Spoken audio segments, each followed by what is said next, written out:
Section 38. Persons concerned in criminal act may be guilty of different offences. Pakistan penal code के section 38 एक important legal principle explain करता है।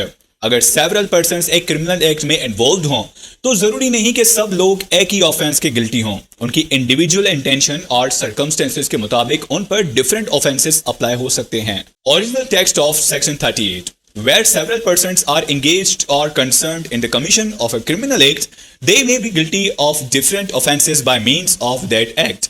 Section 38 PPC के मुताबिक अगर सेवरल पर्सन्स एक क्रिमिनल एक्ट में एंगेज्ड या कंसर्न्ड हो तो सिर्फ इस वजह से कि उन्होंने एक ही क्रिमिनल एक्ट में पार्टिसिपेट किया है जरूरी नहीं कि सबकी क्रिमिनल लायबिलिटी सेम हो।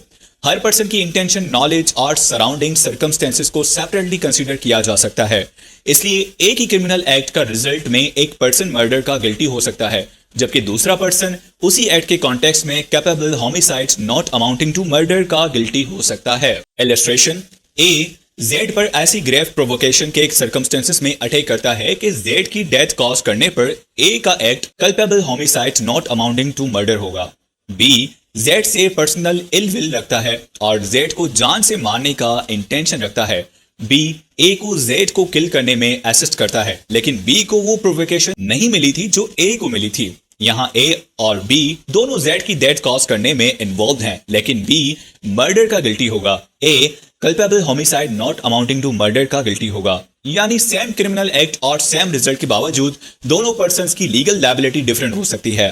कंक्लूजन, सेक्शन 38 पीपीसी का बेसिक प्रिंसिपल ये है कि एक क्रिमिनल एक्ट में मल्टीपल पर्संस के इन्वॉल्व होने का मतलब ये नहीं कि सबकी लायबिलिटी ऑटोमेटिकली सेम होगी। हर एक्यूज की इंटेंशन, नॉलेज और सर्कमस्टेंसेस को देखकर उसका ऑफेंस डिटरमाइन किया जा सकता है।